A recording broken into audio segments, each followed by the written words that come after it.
Greetings to all of you, कैसे हैं आप सब। आई होप आप सबकी स्टडीज अच्छी जा रही हैं। और आज मैं आपके लिए एक और नई वीडियो लेके आया हूँ आपके रिवीजन क्लासेस में इंक्रीमेंट करने के लिए, जो कि है ग्रेड 10th का साइंस का एक चैप्टर जिसका नाम है chemical reactions and it's equations.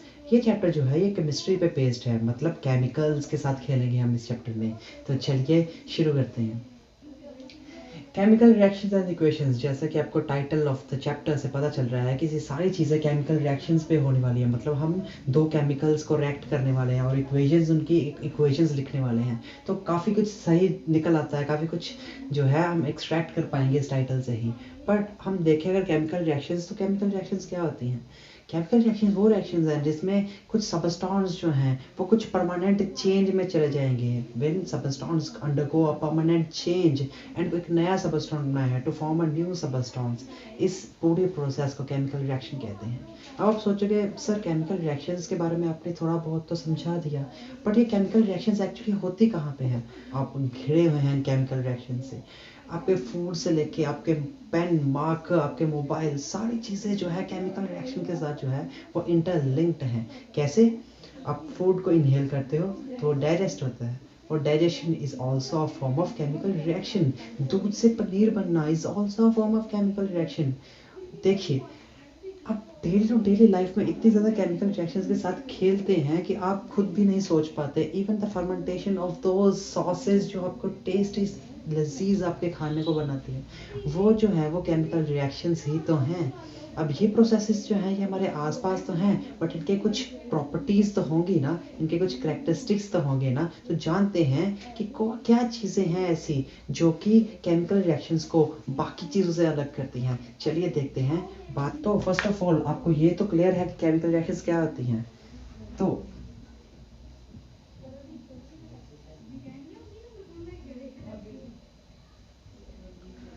तो केमिकल रिएक्शंस क्या होती हैं। केमिकल रिएक्शन जैसे कि मैंने आपको बताया, when one or more substance undergo a permanent change to form a new one.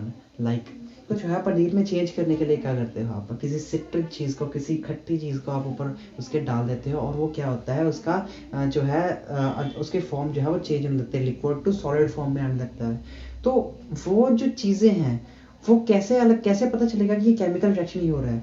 उस चीज़ों को करेक्टराइज करने के लिए कुछ प्रॉपर्टीज़ जो है वो केमिकल रिएक्शंस को, कुछ करेक्टराइजेशन जो है वो केमिकल रिएक्शंस को दी गई हैं। इन्हीं केमिकल रिएक्शंस की करेक्टरिस्टिक्स को आगे जो है वो हम जानेंगे। चलिए जानते हैं करेक्टरिस्टिक्स ऑफ केमिकल रिएक्शन।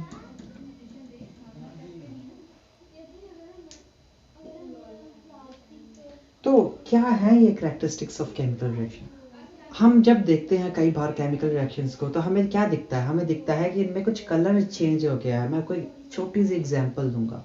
आपने कभी आयरन को जो है विदाउट पॉलिश किए किसी आयरन की चीज़ को बाहर रख के देखा या पानी में रख के देखा है? उसका कलर चेंज हो जाएगा, वो रेडिश हो जाएगी, मेटालिक टू रेडिश हो जाएगी।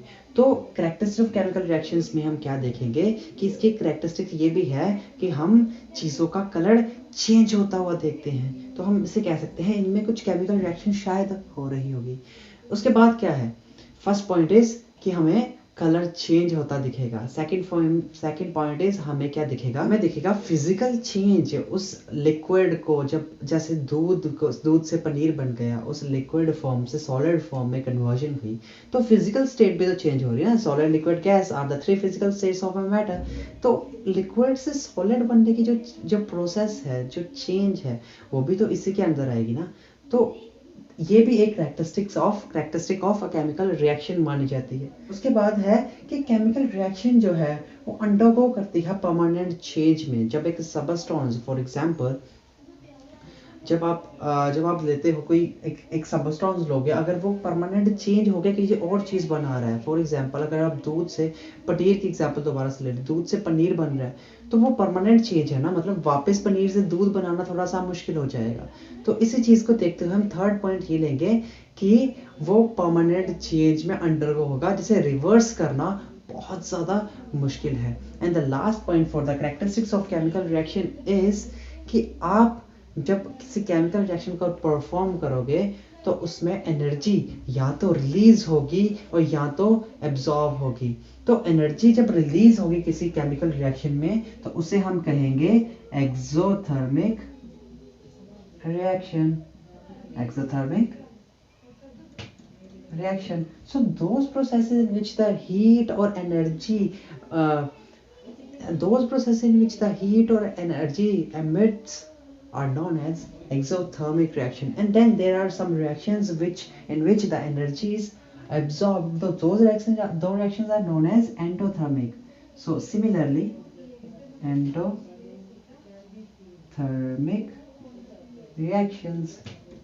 Now students may find it difficult to differentiate between these two reactions, right?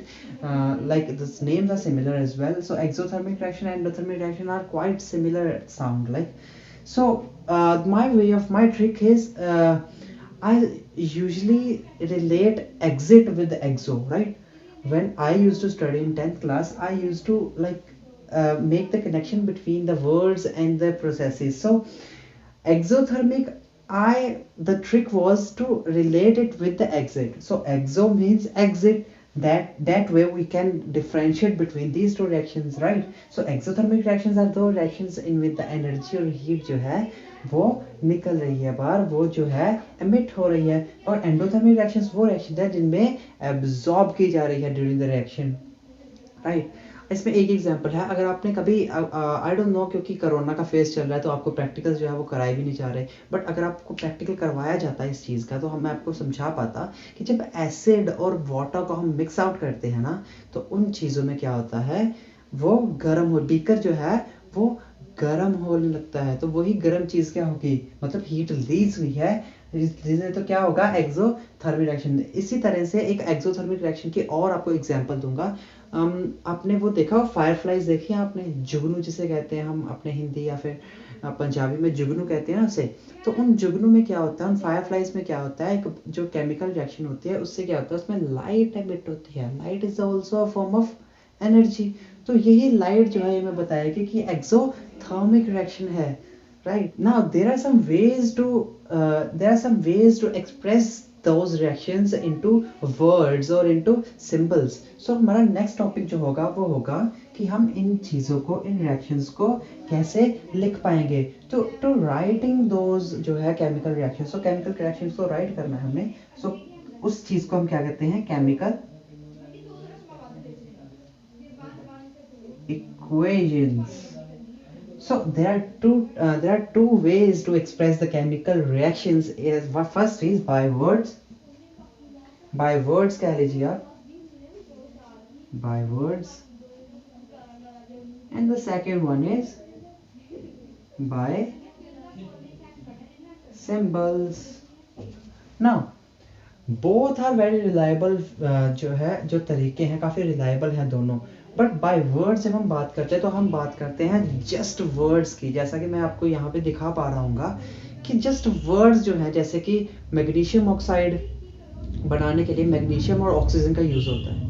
Magnesium oxide बनाने के लिए मैग्नीशियम और ऑक्सीजन का यूज़ होता है। अब मैग्नीशियम और ऑक्सीजन कितनी डाली गई थी, उनका मतलब कॉम्पोजिशन कितनी थी, ये यहाँ पे कहीं पे एक्सप्रेस नहीं की गई।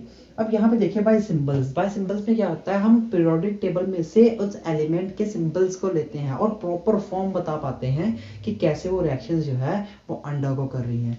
इसलिए जो सिंबल वाली रिएक्शंस है ये कन्वीनियंट रहती हैं, ज़्यादा यूजफुल हैं as compare to words. But हम वर्ड्स भी जो है कई बार यूज़ कर लेते हैं। वर्ड जो है बायोकेमिकल इक्वेशन को वर्ड्स में भी एक्सप्रेस कर देते हैं। But the more information is contained in type of symbol reaction। इसके आप एक सिंपल एग्जांपल दूंगा आपको। आप देखिए, मैंने ये जो है काफ़ी टाइम तक अपने स्टूडेंट्स को समझाई भी हुई एग्जांपल। जैसे कि आप एक रिले करते हैं, रिले रन, अगर आपको पता होगा, कोई एथलीट अगर किसी का हल्का फुल्का भी बैकग्राउंड है तो उस बंदे को, उस पर्सन को पता होगा कि रिले में क्या होता है।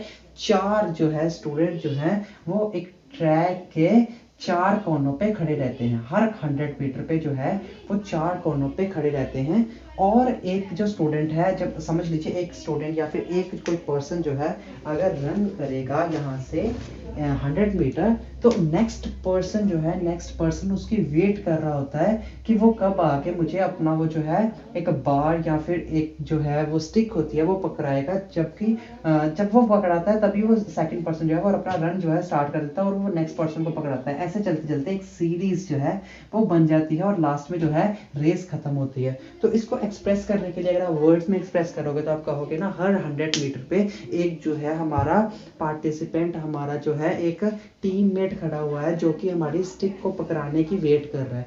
तो इसे हम अगर सिंबल्स में लिखें, में क्या करेंगे, हम सिंबल्स में हम इसे लिखेंगे 100 मल्टीप्लाई बाय 4, मतलब 4 पर्सन्स थे, 4 पार्टिसिपेंट थे फ्रॉम अ टीम जो कि 100 मीटर के इंटरवल पे खड़े हुए थे। तो इस चीज को अगर मैं वर्ड्स में डिस्क्राइब किया तो मैंने क्या किया, हर जो 100 मीटर पे एक पार्टिसिपेंट हमारा टीममेट खड़ा है, और यहाँ पे अगर मैंने कहा तो मैंने कहा 100 मल्टीप्लाई 4 हुआ, 100 को 4 टाइम्स जो है 4 पर्सन जो है अलग अलग में जो है डिवाइड किया गया है। तो ये इसी एग्जांपल को अगर आप केमिस्ट्री में अप्लाई करोगे, तो अगर मैं आपको फिर से ये पिक्चर दिखा पाऊँ, तो जैसे आपने देखा यहाँ वर्ड्स का इस्तेमाल किया गया, magnesium plus oxygen is equal to magnesium oxide, और इस साइड पे क्या किया गया है, magnesium Mg plus O2 is equal to MgO। But आप देखिए यहाँ पे अगर आप देख पाएंगे एक मिस्टेक है यहाँ पे, आप देखिए जो Mg है वो 1 है, O2 है, उस साइड पे MgO है, मतलब Mg भी 1 है और ऑक्सीजन भी 1 है। तो ये चीज थोड़ी सी गलत हो गई। क्यों? क्योंकि जितनी हमने चीजें अंदर डाली थी उतनी बाहर हमें नहीं मिली। ये गलत करता है एक लॉ को। वो लॉ का नाम क्या है? उस लॉ को हम कहते हैं law of conservation of mass. Law of conservation of mass, मतलब जितना मास आपने किसी बीकर में या किसी चीज में डाला है उतना ही आपको बाहर मिलना चाहिए। तो इस चीज को करने के लिए, मतलब जितना हमने डाली है चीजें उतनी हमें मिले, अगर इस चीज को करने के लिए, वैसे तो अकॉर्डिंग टू द केमिस्ट्री अगर हम मैग्नीशियम और ऑक्सीजन डालेंगे तो वो तो मैग्नीशियम ऑक्साइड तो बनेगा ही बनेगा, ठीक है, बट वो किस प्रोपोर्शन में बन रहा है वो उतना ही बनना चाहिए जितना हमने डाला है। बट जब हम सिंबॉलिक टर्म में लिख रहे हैं तो हमें क्या मिला यहाँ पे कि वो उतना नहीं लिख रहे हम, तो उसको बैलेंस करना पड़ेगा, जितना यहाँ पे डाला है उतना वहां पे मिलना चाहिए। चलिए मैं आपको एक जो है करके बताता हूँ यहाँ पे ही। अगर मैं यहाँ से ये जो है अगर रब करूँ और आपको करके बताऊँ इस चीज को by practical, by means of written, तो कैसे हम जो है इस चीज को फाइंड आउट कर पाएंगे कि law of conservation of mass को किस तरह से जो है वो सेटिस्फाई कर पाएंगे। जैसे मैंने आपको बताया Mg प्लस O2 अगर मैं डाल रहा हूं तो हमें मिलता है MgO, बट प्रोपोर्शन सही नहीं है। MgO2, यहाँ O2 है यहाँ एक Mg है, एक Mg का एक Mg, क्लियर है, thumbs up for that. But O2 का O आ रहा है which is not that great thing. So we have to do something to balance this equation. So what we are going to do is see, we are completing the maximum number of the atoms first. जो maximum number है उनको पहले complete करेंगे। O2 था तो यहाँ पे हमने 2 लगा दिया, ठीक है, पर 2 इसके साथ भी लग गया, 2 इसके साथ भी लग गया, तो Mg भी 2 हो गया, उसको बैलेंस करने के लिए 2 यहाँ पे लगा दिया, तो 2Mg और O2 का O2 आ गया यहाँ पे। तो यहाँ पे देखिए कि सारी की सारी इक्वेशन जो है वो हमारी क्लियर हो चुकी है, हमारी इक्वेशन सही हो चुकी है। अब इस इक्वेशन को सही करने के कुछ रूल्स होते हैं, उन रूल्स को भी आपको जल्दी से बता देता हूं ताकि जो है आप कभी इस चीज को मेस अप ना कर पाओ या फिर इस चीज को खराब ना कर पाओ, आपका रिजल्ट हमेशा सही है।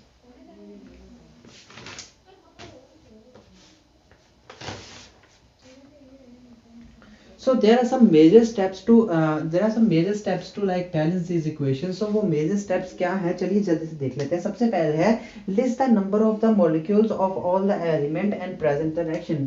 चलिए एग्जांपल लेते हैं उसी रिएक्शन की जो भी मैंने आपको करवाई है। जैसे Mg प्लस O2 था हमारे पास, तो हमें देखा कि रिएक्टेंट्स में देख लीजिए आप कितने नंबर ऑफ हैं।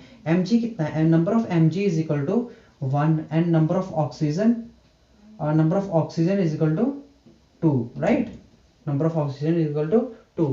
तो हमने देखा रिएक्टेंट में इतना है और MgO हमारा इस साइड बन रहा है।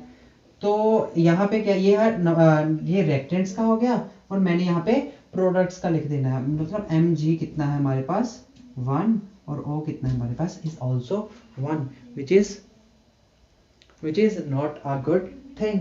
सो ये हमने कर लिया, ये हमारा फर्स्ट स्टेप हो गया। सेकंड है start balancing the compounds containing maximum number of atoms. जैसा कि मैंने आपको बताया था सबसे मैक्सिमम कौन सा है, O2। तो सबसे पहले हमने क्या करना है, इसको बैलेंस करना है, किसी तरह भी बैलेंस करें, ठीक है। और वो किसी तरह में से भी कुछ कंडीशंस जो है वो अप्लाई होंगी, वो आपको थर्ड हो जाएंगी।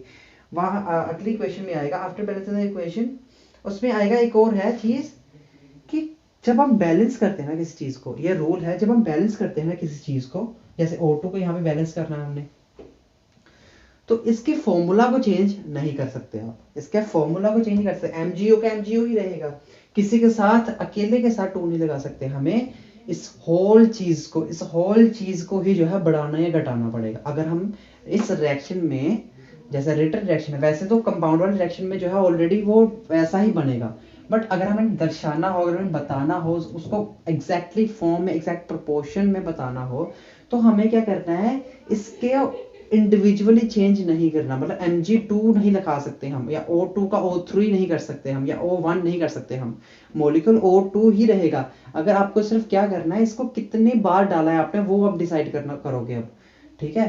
तो यहाँ पे हमने अगर 2 मल्टीप्लाई करना है तो जो है उसके सारे कंपाउंड के साथ मल्टीप्लाई करना है, not with the individual atom या एलिमेंट। तो यहाँ पे क्या हो गया, 2 मैंने यहाँ पे मल्टीप्लाई किया, which means I am multiplying this factor of 2 with both of the atoms in a molecule. ये मॉलिक्यूल होता है ना, तो मॉलिक्यूल के दोनों एटम्स के साथ मल्टीप्लाई कर रहा हूं मैं। तो यहाँ पे क्या हो गया, 2 Mg भी के साथ भी आया, मतलब 2 Mg हो गया और 2 ही ऑक्सीजन हो गया। तो यहाँ पे क्या किया मैंने, by multiplying the factor of 2 मैंने 2 ही Mg कर दिया और 2 ही ऑक्सीजन कर दिया। अब मेरे पास ट्रबल हो गया एक चीज, ऑक्सीजन के साथ 2 है तो O2 आ गया, ये तो ठीक है, बट Mg1 था, यहाँ पे 2 आ गया। तो इसको बैलेंस करने के लिए मैंने क्या किया, यहाँ पे भी एक 2 लगा दिया, विच मीन्स यहाँ पे भी 2 और 2 हो गया। अब तब देख सकते हैं कि दोनों में Mg भी 2 है और O भी 2 है, रिएक्टेंट्स में भी और प्रोडक्ट्स में भी। दिस मीन्स हमारी होल रिएक्शन जो है वो सही हो चुकी है। अगर मैं आपको कंप्लीट इसके रूल्स जो है वो पढ़ के बताऊं तो यहाँ पे आएगा, right the words of the equation using symbols and फॉर्मूले रिएक्टेंट एंड प्रोडक्ट्स। हमने क्या किया, रिएक्टेंट्स एंड प्रोडक्ट्स के फॉर्मूलाज को एज इट इज लिख दिया। सेकंड है count the number of atom different elements on the both sides of the equation and make them equal and suitable coefficients.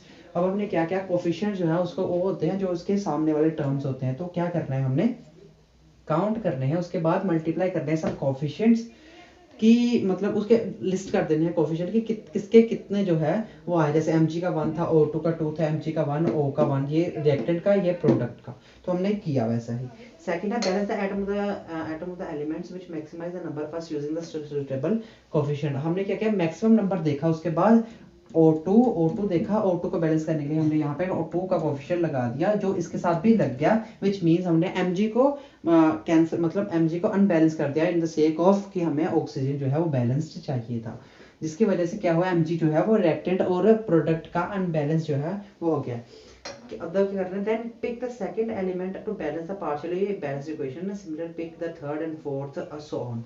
Now हमारे सबसे ज्यादा वाला जो है वो बैलेंस हो गया, उसके बाद जो बाकी बचे हैं उनको बैलेंस करने के लिए इधर कुछ मल्टीप्लाई करना है या उधर कुछ मल्टीप्लाई करना है, वो आप ड्यूरिंग द प्रोसेस दे सकते हैं। इस एग्जांपल में हमने इस साइड मल्टीप्लाई किया है, उसके बाद थर्ड स्टेप के बाद, फर्स्ट स्टेप में हमने क्या किया, पहले हमने रिएक्टेंट और प्रोडक्ट के दोनों जो है वो लिख लिया। सेकंड हमने इस चीज को, जो मैक्सिमम नंबर था, O2 मैक्सिमम था, तो O को बैलेंस करने के लिए हमने इस साइड 2 लगा दिया। अब क्या हुआ, अनबैलेंस होगी बाकी चीजें, तो बाकी चीजों को करने के लिए थर्ड स्टेप ने हमें जहां जहां कुछ मल्टीप्लाई होना था, जैसे 2 यहाँ पे मल्टीप्लाई चाहिए था, 2 increase the number of magnesium, तो हमने मैग्नीशियम के 2 जो है इंक्रीज कर दिया और ऑक्सीजन का रिएक्ट किया, जिससे हमें कंप्लीट जो है इक्वेशन मिल गई, magnesium plus O2 oxygen is equal to magnesium oxide जो है हमें मिल गया, राइट बच्चे। नाउ देयर, तो हमें और क्या करना है, हमें देखना है कि लेफ्ट हैंड साइड और राइट हैंड साइड में जो है वो इक्वल इक्वल टर्म्स तो है, तो 2 Mg इस साइड भी है, 2 Mg उस साइड भी है, 2 ऑक्सीजन इस साइड भी है, 2 ऑक्सीजन उस साइड में, तो हमारी जो है वो सही हो गई कंप्लीट इक्वेशन। एक लास्ट टर्म जो है वो रह गई है, ये चीज़ जो है ये कई बार हम लिखना भूल जाते हैं, जैसे हमने यहाँ पे नहीं लिखी। तो इस चीज़ को लिखने के लिए हमें क्या करना पड़ेगा, देखिए अलग अलग स्टेट, फिजिकल स्टेट जो होती है, जैसे मैंने आपको बताया मैटर की जो है 3 फिजिकल स्टेट्स हैं, one is solid, one is liquid and one is gas. वैसे तो बहुत ज़्यादा फिजिकल स्टेट्स आ चुकी हैं, आज साइंटिस्ट जो है निकाल चुके हैं, but for the level of your class हम बात करेंगे सिर्फ 3 की ही। इसके बाद जो है वो काफ़ी ज़्यादा ऐसे कंडेंसेशन वगैरह काफ़ी ज़्यादा आ जाती है, बट मैं उसके बारे में ज़्यादा बात नहीं करूँगा। बात करते हैं फिजिकल स्टेट्स की। तो फिजिकल स्टेट्स कैसे कैसे जो है वो बताई जाएंगी। लास्ट स्टेप होगा आपकी इक्वेशन का, सब कुछ बैलेंस करने के बाद आपको क्या करना है, उसके फिजिकल स्टेट जो है वो बतानी है आपको क्या हो रहा है। तो S अगर किसी रिएक्टर के पीछे लगा, अगर किसी रिएक्टर या प्रोडक्ट के पीछे लगा होगा तो उसका मतलब है वो है सॉलिड।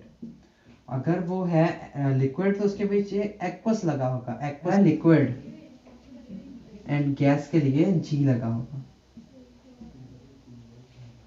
ये 3 स्टेट्स जो है liquid, solid, liquid and gas, ये इसके तो ये 3 फिजिकल स्टेट है सॉलिड, लिक्विड और गैस, जिनके जो है सिंबल्स जो है ऐसे दिए होते हैं S, A, Q and G। Those are the symbols of हमारे जो है मैटर के। ना जो हमने मेथड अभी यूज किया है to balance this equation is known as hit and trial method. इसे हम कहते हैं hit and trial. Hit and trial method का मतलब है गैसिंग करना, मतलब हमने गैस किया ना, यहाँ पे ये लग सकता है, चलिए देखते हैं लगता है या नहीं, ये लगता है या नहीं देखते हैं, ये यहाँ पे 2 लगेगा या 3 लगेगा देखते हैं। तो वो जो लगा के देखने वाली चीज़ है that is hit and trial method. हमें एग्जैक्टली नहीं पता था हम कितना लगाने वाले हैं जब हमने इक्वेशन स्टार्ट की थी, बट आफ्टर सम टाइम जब हमने शुरू किया उस चीज़ को तो हमें पता चला कि वहाँ पे 2 लगना है, यहाँ पे भी 2 चाहिए हमें, वहाँ पे ऑक्सीजन इतनी है, वहाँ पे मैग्नीशियम इतना है। तो आपको ड्यूरिंग द प्रोसेस ही पता चलता जाएगा। So this process, whole process is known as hit and trial method, right बच्चे। Now there are some types of fraction which I want to like mention here because आपके syllabus में काफ़ी ज़्यादा important हो जाती हैं वो चीज़ें। तो types of fraction की अगर हम बात करें, types of fraction की, तो क्या आएंगे types of fraction, let's see।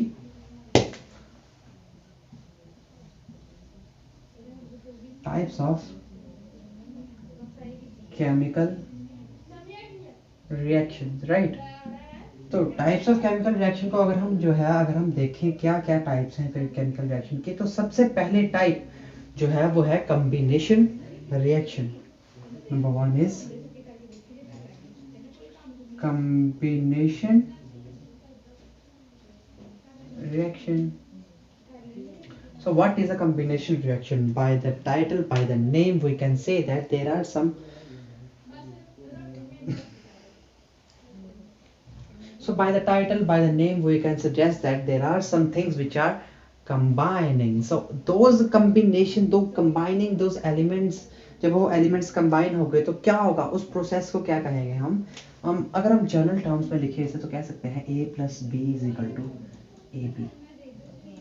तो ऐसा कुछ होने वाला है, ये मैं आपको आइडिया दे रहा हूँ, ऐसा कुछ होने वाला है। अगर मैं टेक्निकल टर्म्स में बताऊँ तो reaction in which 2 or more substances combine to form a new one।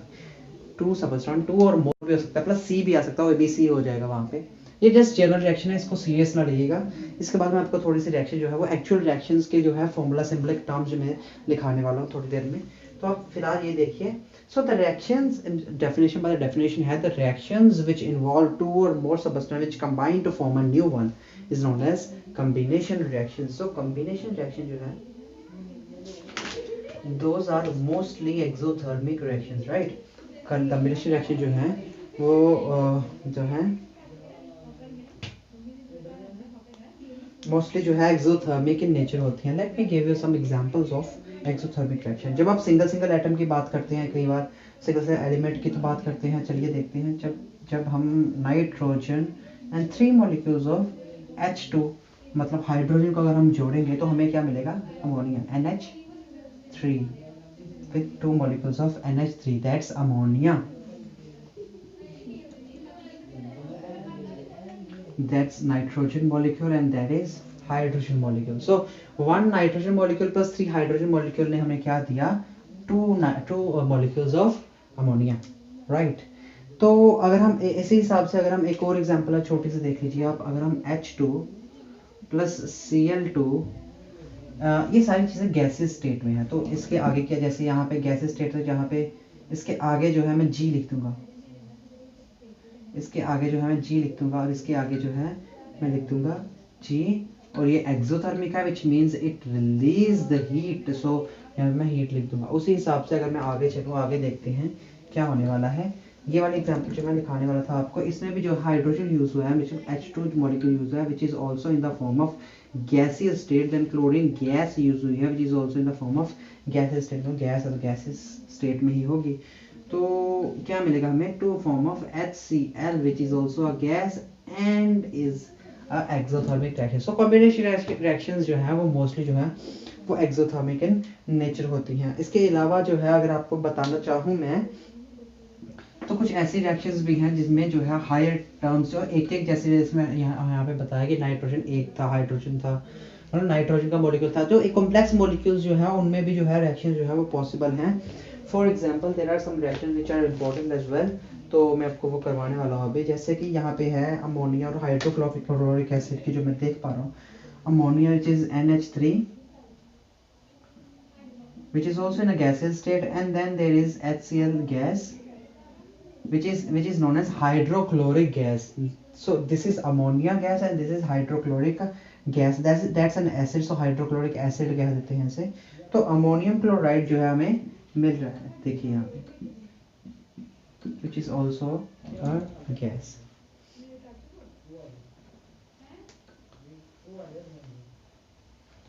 so here we are, हमें क्या मिल रहा है, अमोनियम क्लोराइड, यहाँ पे 4 क्योंकि H3 है और यहाँ पे 4 है, तो बैलेंसिंग इज मस्ट, बैलेंसिंग होनी चाहिए। नाइट्रोजन 1 था, नाइट्रोजन 1 आ गया, H3 एंड 4 आ गया, Cl का Cl आ गया, तो ये सारे गैसियस स्टेट में हो रहे थे।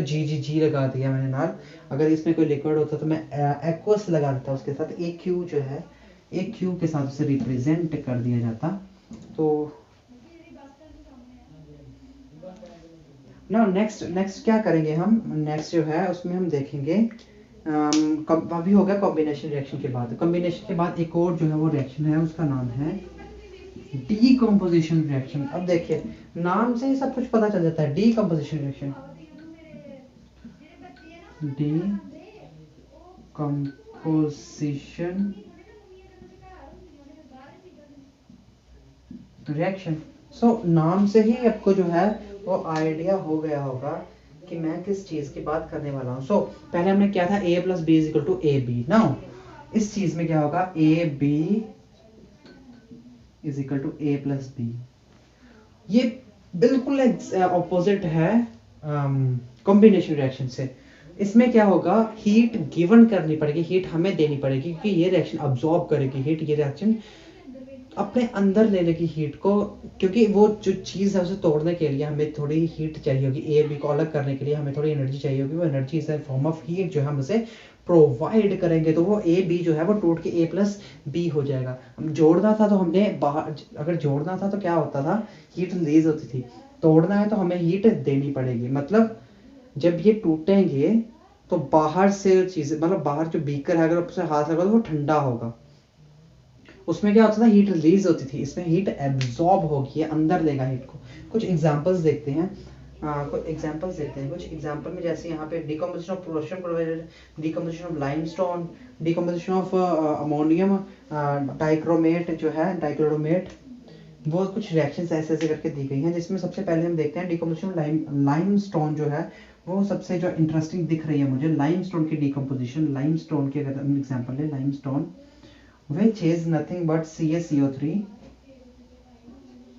CaCO3 को जब हम हीट करेंगे, ये सॉलिड फॉर्म में है, अगर मैं इसे हीट करूँ, इसे ये एक्चुअली में लाइमस्टोन जो है वो आप कह सकते हैं मार्बल कह सकते हो, आप चूना कह सकते हो, आप चूना कहते हैं ना वो पंजाबी में चूना, वो चूना जो है वो CaCO3 होता है। अब इस पदार्थ को, वाइट पाउडर होता है, इस पदार्थ को क्या करेंगे हम, ये सॉलिड फॉर्म में होगा, अगर मैं इसे हीट प्रोवाइड कर दूंगा तो क्या होगा, इसको देखते हैं, ये टूट जाएगा CaO, इसे क्विक लाइम भी कहते हैं, CaO + CO2 गैस में, CO2 गैसियस स्टेट में टूट जाएगा, तो सॉलिड में से CO2 गैस रिलीज होगी और CaCO। आप ये परफॉर्म कर सकते हो, बट आई सजेस्ट कि आप इसे एक स्पेशलिस्ट के, जैसे कोई आपका टीचर हो या आपके कोई गाइड हो या आपके लैब जो है लैब में से कोई जो है आपके पर्सन हो, वो आपके साथ हो, तो उसके साथ आप ये जो है परफॉर्म कर सकते हो। बहुत ही सिंपल रिएक्शन है, बहुत ही अच्छा रिएक्शन है। CO2 गैस प्रोड्यूस होगी, उसके साथ आप एक्सपीरियंस कर पाओगे इसे प्रोड्यूस होते, आप देख पाओगे वेपर्स को उठते। तो बहुत अच्छी रिएक्शन है, बहुत बढ़िया रिएक्शन है ये। इसके इसमें भी जो है हीट जो है वो अब्जॉर्ब होगी, तो मैंने ऊपर हीट लिख दिया, एरो के ऊपर हीट लिख दिया। एरो डिफाइन करता है रेक्टेंट, जहां पे एरो स्टार्ट होता है वो रेक्टेंट है, जहां से पे खत्म होता है वो सारे प्रोडक्ट हो जाते हैं। Reactants are those which are reacting to form a substance, new substance, और जो वो न्यू सबस्टेंस फॉर्म होगा उसे हम क्या कहेंगे, प्रोडक्ट। सो दीज जो इस साइड होंगे वो रेक्टेंट्स, जो उस साइड होंगे वो प्रोडक्ट्स। अब डीकम्पोजिशन रिएक्शन मैंने ऐसे इसे जो है रब कर दिया। डीकम्पोजिशन रिएक्शंस के काफी ज्यादा जो है वो टाइप्स आ जाएंगे धीरे धीरे करके। डीकम्पोजिशन रिएक्शन के बहुत सारे टाइप आते हैं, क्योंकि हमें पता है energy is not only in the form of heat. जो हीट नहीं होती सिर्फ एनर्जी, एनर्जी बहुत तरह की होती है। तो उस सारी तरह में से कुछ ऐसे जो है एनर्जीज है जिससे जो है हम केमिकल रिएक्शंस करवा पाते हैं। So there are some examples, जैसे कि देख लीजिए यहाँ पे नंबर वन है हमारा thermal decomposition reaction. Thermal decomposition reactions. So thermal decomposition reactions are those reactions in which we are using heat only to break the bonds. जो bond था ए बी का, एक बॉन्ड था ना उनका, उनको तोड़ने के लिए अगर हमने हीट जो है अगर यूज किया है तो उसे कहेंगे thermal decomposition reaction. Thermal means heat, thermal means heat. तो यहाँ पे एग्जांपल है, let me code that thing real quick. अगर मैं आपको जो है इसे कोड करके बताऊं तो आएगा 2Pb। लेड नाइट्रेट की बात करें हम, ये थोड़ा सा आपके लिए अभी आपको जो है इन फॉर्मूला से थोड़ा सा दिक्कत हो सकती है, बट आप फेमिलियर हो जाओगे अगर आप प्रैक्टिस करते रहोगे, आप इनसे काफ़ी जो है वो फेमिलियर हो जाओगे। NO2 N2 outside, sorry nitrate है 3। सो लेड टू नाइट्रेट। अगर मैं उसको करना है, हमने डिकम्पोज करना है, हमने तोड़ना है इसे, तो हमने क्या किया, हीट प्रोवाइड की, यहाँ से हीट प्रोवाइड की। तो किस किस में टूट गया, लेड ऑक्साइड में 2PbO, lead oxide plus what we have here is nitrogen dioxide, that's a brown gas. तो आप याद रखोगे जब लेड नाइट्रेट को जो हीट करते हैं तो ब्राउन गैस का निकलता है, वो ब्राउन गैस कौन सी होती है, नाइट्रोजन डाइऑक्साइड। सो 4 नाइट्रोजन डाइऑक्साइड के मॉलिक्यूल्स जो हैं, नाइट्रोजन डाइऑक्साइड के जो मॉलिक्यूल्स हैं वो इसमें मिट हो रही हैं, और साथ में क्या निकल रही है, ऑक्सीजन का एक मॉलिक्यूल। ऑक्सीजन का एक मॉलिक्यूल जो है वो साथ में जो है वो रिलीज हो रहा है। अगर आप देख पा रहे हो वहां से, आई डोंट नो ये कैमरा में जो है वो आया या नहीं, अच्छे से नहीं आया, तो मैं दोबारा से जो है वो लिख देता हूँ यहाँ पे। चलिए छोड़िए लिखना क्या है, मैं आपको यहाँ पे जो है पूरी एग्जांपल जो है वो शो कर दूंगा। ये देखिए यहाँ पे सारी की सारी रिएक्शन जो है वो मैंने शो कर दी है। और यहाँ पे क्या करना है आपने, देखिए यहाँ पे लेड नाइट्रेट जो है उसको हीट जो है, अगर एरो के ऊपर आप हीट लिख दोगे तो ज़्यादा बढ़िया रहेगा। हीट जो है अगर हम प्रोवाइड करते हैं तो लेड ऑक्साइड और ये काफ़ी और चीज़ें, जैसे कि ब्राउन गैसेस मैंने आपको बताया, nitrogen dioxide and the molecule of N oxygen में जो है वो ब्रेकअप जो है इसका हो रहा है टोटल। तो इस सारी चीज़ को हम थर्मल डिकम्पोजिशन रिएक्शन जो है वो कहेंगे। इसके अलावा डिकम्पोजिशन रिएक्शन की एक और चीज़ आती है, अगर हम इलेक्ट्रिसिटी यूज़ कर रहे हैं तो इलेक्ट्रिसिटी यूज़ करने के लिए हमें क्या करना है, अगर इलेक्ट्रिसिटी यूज़ करके हम किसी बॉन्ड को तोड़ रहे हैं, AB के बॉन्ड को अलग कर रहे हैं, तो हम उसे कहेंगे electrolytic decomposition reaction. Electrolytic decomposition reaction. अच्छा इस चीज में क्या हो रहा है, इस चीज में क्या होगा, हम इलेक्ट्रिसिटी यूज करेंगे as a form of energy. अगर हमने देनी है किसी चीज को टूटने के लिए तो हम यूज करेंगे इलेक्ट्रिसिटी को। तो इलेक्ट्रिसिटी को यूज करके हम किसी बॉन्ड को अगर तोड़ रहे हैं, when we are breaking a bond with the help of electricity, then we what we call it as electrolysis decomposition reaction, और इलेक्ट्रोलाइसिस भी कहते हैं। ये काफी कॉमन हो जाती है रिएक्शन। आपको अगर मैं बताऊं, आपकी कॉमन लाइफ में आप इस रिएक्शन को काफी ज्यादा देखते हो, इवन आप थर्मल डिकम्पोजिशन को काफी देखते हो।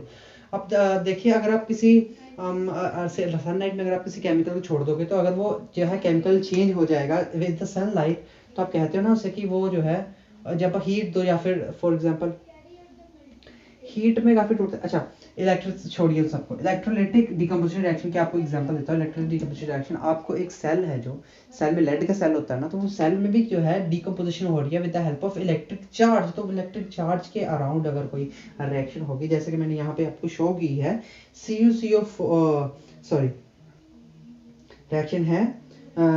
रिएक्शन है H2O प्लस H2O को अगर आप इलेक्ट्रोलाइसिस में कर दोगे तो आप जो है उसे 2H2 और ऑक्सीजन के एक मॉलिक्यूल में पाओगे। तो वो जो चीज़ है, ये जो रिएक्शन है, ये भी जो है इलेक्ट्रोलाइटिक डिकम्पोजिशन रिएक्शन है। ये आपकी जो है एक एक्सपेरिमेंट भी हो सकता है, आपकी एक एक्टिविटी आपको करवाई जा सकती है इसके बेस पे, इलेक्ट्रोलाइटिक डिकम्पोजिशन रिएक्शन की। इसी तरह से थर्ड टाइप हमारी आ जाती है डिकम्पोजिशन रिएक्शन की ही थर्ड टाइप आ जाती है फोटोकेमिकल रिएक्शन। फोटोकेमिकल रिएक्शन, अच्छा, इसे फोटोकेमिकल रिएक्शन क्यों कहा गया? Photochemical means that is light की वजह से जो है रिएक्शन हो रही है। लाइक जैसे मैंने को बताया कि सनलाइट में अगर आप कोई जो है केमिकल रख दोगे तो उसका कई बार क्या होता है, क्या चेंज होता है, कलर चेंज, जैसे KMnO4 होता है, उसको अगर आप लाइट में रखते हो तो जो है KMnO4 जो है वो डिकम्पोज हो जाता है, वो टूट जाता है। इसी तरह आपके यहाँ पे सिल्वर ब्रोमेट की जो है एग्जांपल दी गई है। अगर उसे आप सनलाइट में रखोगे तो क्या होता है कि वो AgBr जो है वो अलग हो जाते हैं 2Ag में प्लस Br2 में। तो ऐसे जो है वो, इसे आप एक और चीज है, इस रिएक्शन को एक और व्हाइट और ब्लैक फोटोग्राफी भी कहते हैं, राइट।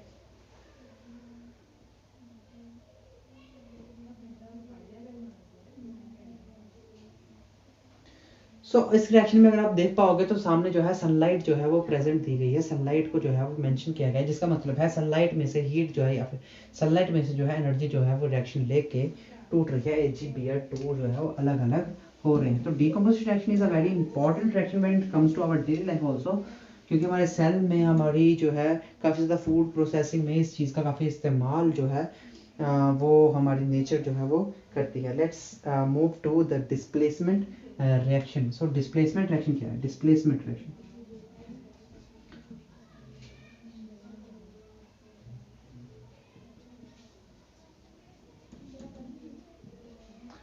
डिस्प्लेसमेंट रिएक्शन के आपको नाम से भी, इसके भी नाम से आपको काफी ज्यादा चीजें क्लियर हो जाती है। डिस्प्लेसमेंट मींस कि वो मूव हो रहा है, कि चीज मूव हो रही है आपकी, तो वो movement of the atom from one molecule to another is known as displacement reaction. जैसा कि हम आपको बताएंगे यहाँ पे, जैसे कि लेट्स से X है और B के साथ जो है उसने रिएक्ट किया, AX प्लस B हुआ, तो क्या आ जाएगा AB प्लस X को निकाल के उसके घर पे कब्जा करने वाला ये B जो है, ये आपको शो करेगा कि ये डिस्प्लेसमेंट रिएक्शन है, ठीक है। अब आप कहोगे सर कि कैसे पता चलेगा कि जो B है वो ही रिप्लेस करेगा, कोई और नहीं करेगा?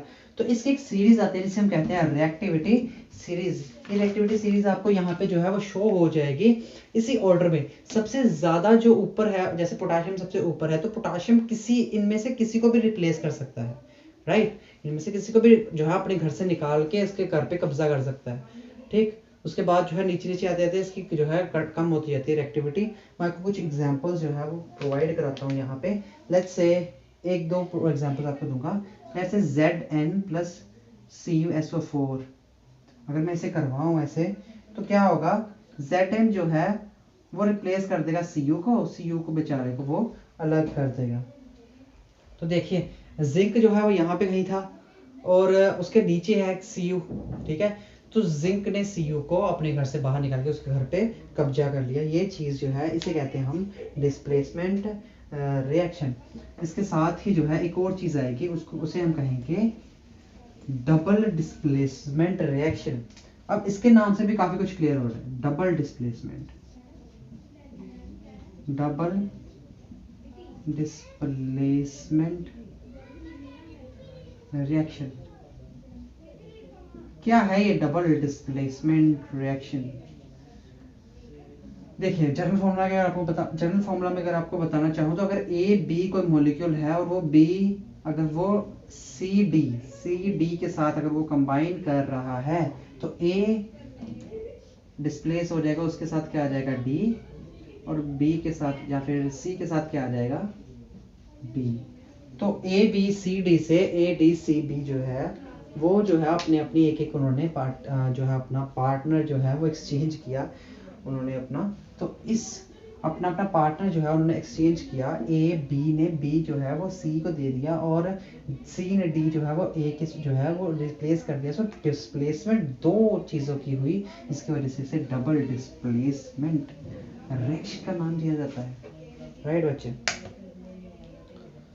अब इसकी एग्जांपल लिख देता हूँ आपको। यहाँ पे है सिल्वर नाइट्रेट और सिल्वर क्लोराइड की, सोडियम क्लोराइड की एग्जांपल है। Ag silver nitrate AgNO3 plus sodium chloride की जो है वो एग्जांपल दी गई है यहाँ पे। चलिए देखते हैं क्या होने वाला है। Ag जो है वो यहाँ पे बन जाएगा silver chloride plus sodium nitrate. ये देखिए क्या हुआ यहाँ पे, Cl जो है उसने Ag को एक के साथ रिप्लेस हो गया और Na जो है वो NO3 के साथ रिप्लेस हो गया। अब इस चीज़ को कहोगे आप डबल डिस्प्लेसमेंट रिएक्शन। कभी कभी क्या होता है कि इनमें से कोई चीज़ें अगर जैसे मैंने आपको पहले बताया सॉलिड और लिक्विड फॉर्म में होती है, तो ये सारी चीज़ें जो है वो एक्वस फेज में थी। चलिए वैसे आगे लिखते हैं, मैं आपको नीचे लिख के बता रहा हूँ, इसके आगे लिखिए। अगर आप लिखोगे तो इसे ऐसे लिखोगे ब्रैकेट AQ, इसको इसके साथ ही लिखना होता है, ठीक है। बट ये सॉलिड फॉर्म में है और ये एक्वस फॉर्म में है। ये जो सॉलिड फॉर्म में है इसे हम यहाँ पे ऐसे एक एरो बना देते हैं कि सॉलिड फॉर्म में नीचे जो है वो गिर गया। राइट, मैं दोबारा से जो है क्लियर लिख देता हूँ आपको, पूरी रिएक्शन ही आपको क्लियर लिख के बताता हूँ। ऐसे जो है कंफ्यूजन हो सकती है, मैं चाहता हूँ कोई कंफ्यूजन ना रहे, इसकी वजह से मैं दोबारा लिख देता हूँ इसे। AgNO3 जो है वो एक्वस था, उसके बाद NaCl भी जो है वो एक्वस था। Wait a second,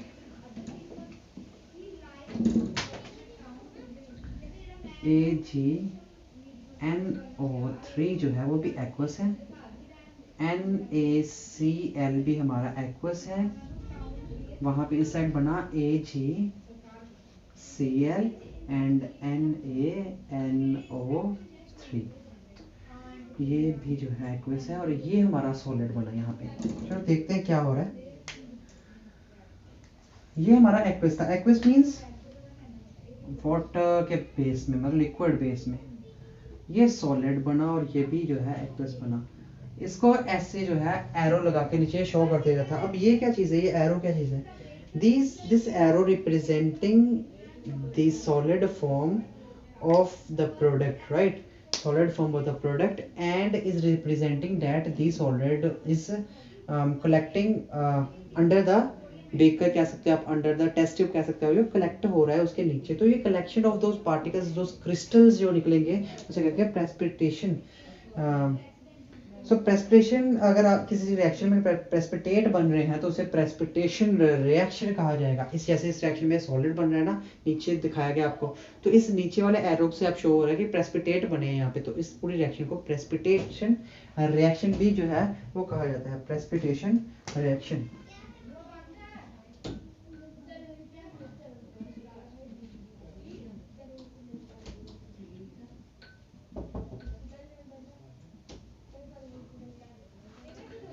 precipitation reaction.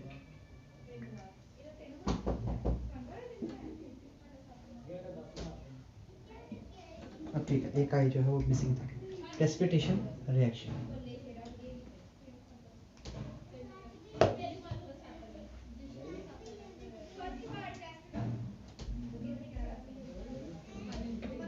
हाँ जी, खेती कारी आ रहे हैं, मुझे पता काम करने तो की मम्मी ने मुझे दिया।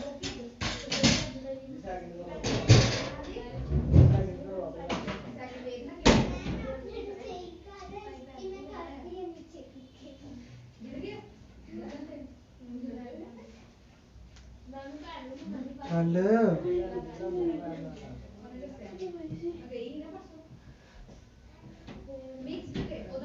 दीदी दीदी चल बाहर आ बंद कर उन्हें कंबल लेके बैठ जाओ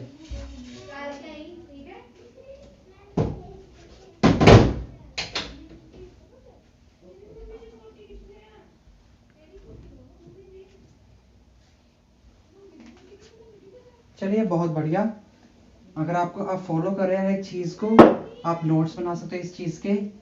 वैसे तो जो है सारे पॉइंट्स क्लियर हो रहे हैं, बट अगर कोई पॉइंट्स जो है वो क्लियर नहीं है तो आप नीचे जो है लिख के अपने कमेंट में जो है वो भी बता सकते हैं मुझे कि क्या क्या प्रॉब्लम्स आई थी आपको, और क्या क्या चीज़ जो है आप सजेशन जो है सजेस्ट करना चाहते हैं वो चीज़ जो है और नेक्स्ट जो है लेक्चर्स में जो है, क्योंकि अभी आपको पता है कि लेक्चर्स जो है काफ़ी आने वाले हैं सभी तरह के जो है lecture 10th and 9th class के साइंस के जो है लेक्चर्स यहाँ पे अपलोड होने वाले हैं, तो आप जो है देखते रहिए इसी तरह से। अच्छा एक और चीज़ है जो इसी चीज़ में आएगी जो होगी न्यूट्रलाइजेशन रिएक्शन, से मैं जो है कंसीडर करना चाहता हूँ यहाँ पे।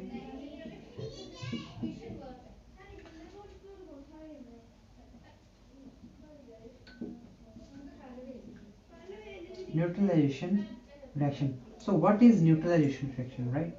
What is neutralisation reaction? तो न्यूट्रलाइजेशन नथिंग है, कुछ नहीं है।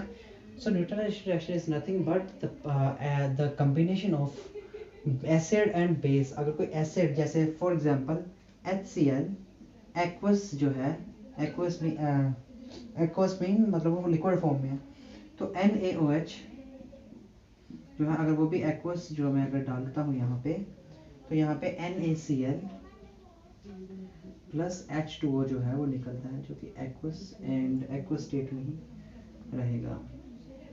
ठीक है, तो वो देखिए एसिड है, ये एसिड है,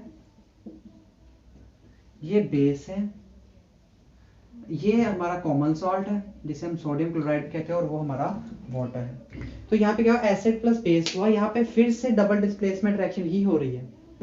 ClOH जो है वो चेंज कर रहे हैं Na जो है उसके साथ हाइड्रोजन के साथ, बट हो क्या रहा है कि वहां पे एसिड बेस की जगह पे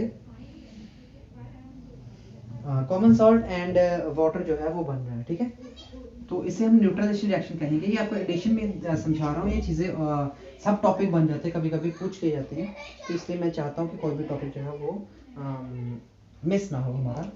देन हमारा आगे आएगा oxidation. Oxidation oxidation reaction, oxidation reaction ये फर्स्ट पार्ट होता है oxidation reaction. Oxidation reaction means वो रिएक्शन जिसमें ऑक्सीजन प्लस हो और हाइड्रोजन की रिमूवल हो। मैं आपको हर एक चीज समझाता हूँ, बट पहले आप इस चीज को समझ लीजिए, इस चीज को ध्यान रखिए। Number 1 point, addition of oxygen. Second है रिडक्शन ऑफ हाइड्रोजन। 2 पॉइंट्स हैं हमारे। ये दोनों चीजों में क्या कहेंगे हम, ऑक्सीडेशन रिएक्शन हो रही है। पूरी रिएक्शन आपको समझाऊंगा कुछ ही देर में। सेकंड पॉइंट है हमारा रिडक्शन रिएक्शन। तो रिडक्शन रिएक्शन में क्या होगा, फर्स्ट है minus of subtraction of oxygen हो, सेकंड है या फिर प्लस ऑफ हाइड्रोजन हो। अब इस चीज को आप एक बार ध्यान से देख लीजिए, इस चीज को ध्यान से समझ लीजिए। मैं जो भी लिखा है यहाँ पे, मैं उस चीज को आप ध्यान से जो है, अगर आप इसका स्क्रीनशॉट लेना चाहते स्क्रीनशॉट ले लीजिए, कैसे भी इसको लेना, क्योंकि आपको ये काम आने वाला है। ये 2 पॉइंट्स मैंने आपको ऐसे लिखा दिए जो आपके काम आने वाले हैं। अगर आप एग्जाम में आपको पूछेगा ऑक्सीडेशन रिएक्शन क्या होता है, तो आप 2 पॉइंट्स बना सकते हो। Either in a reaction in which the oxygen is we are adding the oxygen, और in a reaction in which we are reducing the hydrogen is a oxidation. And second है जिसमें addition of oxygen, subtraction of oxygen या फिर addition of hydrogen हो, उसे हम reduction reaction कहेंगे। तो इसको आप मैं कहता हूँ oxygen is the reaction addition of oxygen with substance in a chemical reaction, और is the removal of hydrogen. ये हो गया हमारा ऑक्सीडेशन, एंड रिडक्शन में हो गया reduction of hydrogen, addition of hydrogen and reduction of oxygen. अच्छा, जो बंदा हमें ऑक्सीजन प्रोवाइड करवाएगा, जो मॉलिक्यूल हमें ऑक्सीजन प्रोवाइड करवाएगा, वो होगा हमारा एजेंट, ऑक्सीडेशन एजेंट, या फिर हाइड्रोजन रिमूव करेगा, वो होगा हमारा ऑक्सीडेशन एजेंट। रिडक्शन एजेंट कौन सा होगा? जो ऑक्सीजन को रिमूव करने में हेल्प करेगा या फिर हाइड्रोजन को ऐड करने में हेल्प करेगा। तो इन दोनों रिएक्शंस को कंबाइन भी लिखा जाता है, जिसे हम कहते हैं रिडॉक्स रिएक्शन। अब इनको मैं कंबाइन करके आपको समझाने वाला हूँ कि एक्चुअली में क्या हो रहा है। रिडॉक्स रिएक्शन के बारे में समझाएंगे। हमारा फाइनल है कि कौन सा पॉइंट है, मुझे याद भी नहीं कौन सा पॉइंट है, चलिए रहने देते हैं। Redox reaction, as long as we are learning something, doesn't matter हम किस चीज पे ले रहे हैं इसे, हमें सीखना है इस चीज को। सो रिडॉक्स रिएक्शन की बात करते हैं। रिडॉक्स रिएक्शन है जिनमें ऑक्सीडेशन और रिडक्शन दोनों रिएक्शन एक ही रिएक्शन में हो, उसे कहते हैं रिडॉक्स रिएक्शन। अब मैं लिख के बताऊंगा आपको कि मैं किस चीज के बारे में बात कर रहा था और कैसे बात कर रहा था। चलिए देखते हैं, एग्जांपल लेंगे। MnO2 की एडिशन हो रही है 4 मॉलिक्यूल्स ऑफ HCl, ये होंगे हमारे रिएक्टेंट्स, राइट। बन रहा है हमारा MnCl2 plus Cl2 plus 2H2O। तो ये चीज हमारी जो है रिएक्शन में जो है कंप्लीट रिएक्शन हमारी यहाँ पे है। अब यहाँ पे एडिशन भी हुई है, सब्सट्रैक्शन भी हुई है, बहुत कुछ चल रहा है। देखते हैं क्या हो रहा है। सो रिडक्शन कहाँ पे हुई? सबसे पहले देखते हैं रिडक्शन कहाँ पे हुई है। रिडक्शन हुई है Mn पे, Mn पे रिडक्शन हुई और Cl जो है वहां पे लग गया। सो रिडक्शन हेयर हुई। ऑक्सीडेशन कहाँ पे हुई? देखिए यहाँ पे हुई हमारी ऑक्सीडेशन।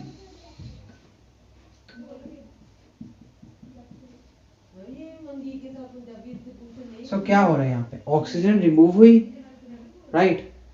तो मैंने क्या बताया था, रिडक्शन में क्या होता है, यहाँ तो हाइड्रोजन ऐड होती है या तो फिर ऑक्सीजन रिमूव होती है। यहाँ पे ऑक्सीजन रिमूव हुई तो हमने इसे कह दिया ये रिडक्शन हुआ यहाँ पे, और यहाँ से हाइड्रोजन रिमूव हुआ तो हमने कह दिया यहाँ पे क्या हुआ है, ऑक्सीडेशन, राइट बच्चे।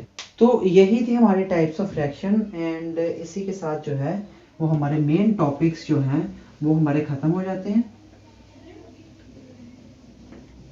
अब बात कर लेते हैं कुछ ऐसे चीज़ों की जो कि एग्जाम पॉइंट ऑफ व्यू से भी जो है वो इम्पोर्टेंट हो जाती हैं, और साथ ही साथ जो है हमें जो है वो काफ़ी सीखने को भी मिलता है उन चीज़ों से। Let's see, the number 1 is corrosion. नाम सुना होगा आपने, करोजन। इट मीन्स जब आपका जो मेटल जो है वो ऑक्सीडाइज हो जाए, जब उससे मॉइस्चर मिल जाए मेटल को, तो वो क्या कहते हैं, करोजन। मॉइस्चर, अगर आप किसी एलिमेंट को मॉइस्चर में रख दोगे तो क्या होगा, उसका करोजन हो जाएगा। तो अगर आप आयरन की स्पेसिफिकली बात करो तो उसका करोजन क्या होता है, रस्टिंग। रस्ट जो है वो आयरन पे चढ़ जाता है, जिसकी वजह से उसे क्या कहते हैं, rusting. Exam point of view, so 2Fe plus 3/2O2 plus H2O अगर मिल जाए, ये मॉइस्चर के साथ जो है मेटल को रखा मैंने, जो मैंने आपको बताया कोरोजन की जो है डेफिनेशन है जो यहाँ पे शो हो रही होगी। यहाँ x का मतलब है कुछ नंबर ऑफ, मतलब सम नंबर ऑफ, तो कंप्लीट बन जाता है हमारा रस्ट। रस्ट का फॉर्मूला यहाँ पे मैं लिख देता हूँ यहाँ पे आपके लिए।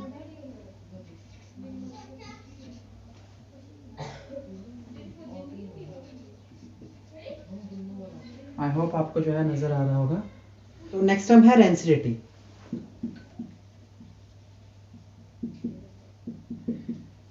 अब ये क्या चीज है, let's find out. So oxidation also have adverse effect on the food. When food contains a fat and oil is left for a long time, it develops some bad taste and smell. जैसा कि यहाँ पे आपको बताया गया है कि food जो है जब वो कुछ टाइम के लिए रख लिया जाता है तो उसमें जो फैट्स या ऑयल जो है प्रेजेंट होते हैं वो ऑक्सीडाइज होते हैं, जिसकी वजह से बैड स्मेल जो है उसमें आने लगती है। तो एक्चुअली जो ये ऑयल्स है स्लोली क्या होते हैं, ऑक्सीडाइज हो जाते हैं। इसी ऑक्सीडेशन को कहते हैं रेंसिडिटी कहते हैं। तो क्यों, कौन कौन सी है जिसको हमें जो है प्रिवेंट करना चाहिए, जो फैक्टर जो है रेंसिडिटी को जो है वो बढ़ाते हैं, वो क्या चीज़ें हैं, ऑक्सीजन के पास, मतलब खुले हवा में रख दो या लाइट के अंदर रख दो, या हीट में जो है ज़्यादा रख दो, वाटर के पास पानी लग जाए अगर फूड को तो भी वो रेसिडिटी जो है उसमें इफेक्ट करेगी। देन हमारी जो है माइक्रोब्स जो अगर हम किसी ऐसी चीज़ में जो खट्टी चीज़ हो या वो कुछ ऐसी चीज़ें हो जो कि माइक्रोब्स छोटे छोटे जीवाणु या छोटे छोटे जो है बैक्टीरिया को जो है वो डेवलप करें, ऐसी चीज़ें अगर रखते हैं तो हमारी एसिडिटी जो है वो बढ़ जाती है। इसे प्रिवेंट कैसे किया जाता है, चलिए देखते हैं प्रिवेंशन के कुछ तरीके हमारे। एंटीऑक्सीडेंट यूज़ किए जाते हैं जो कि चीज़ और ऑयल्स को जो है वो बचाते हैं। उसके बाद पैकिंग द फूड को एयर टाइट पैक कर सकते हैं आप। चिप्स में जो है नाइट्रोजन गैस बढ़ जाती है, रेफ्रिजरेटर जो है वो यूज़ किए जाते हैं। ऐसे काफ़ी ज़्यादा तरीके जो है वो रेंसिडिटी जो है वो उसको रिमूव करने में हेल्पफुल साबित होते हैं। तो ये ही था हमारा सारा चैप्टर। इसमें आपको रिवीजन कराएगी, आपके सारे चैप्टर जो है केमिकल रिएक्शन एंड इक्वेशन, इसकी रिवीजन जो है वो आपको कराएगी। आप आई होप आपको सारी चीज़ें समझ आई हो। कुछ चीज़ें जो है अगर छूट गई हो तो आप बता सकते हो, मैं उस पर अलग से वीडियो भी बना सकता हूँ। It's not a problem for me, but आप अच्छे से पढ़ने चाहिए, आपको अच्छे से समझ आने चाहिए। अगर क्वेरी है तो आप नीचे कमेंट सेक्शन में ज़रूर लिखिएगा, मैं उसको एड्रेस करूंगा जल्दी से जल्दी और आपके लिए और भी ज़्यादा वीडियोस जो है वो लेके आऊँगा। आप स्टिक रहिए with the channel Tranquil Mortal. I am signing off, bye bye.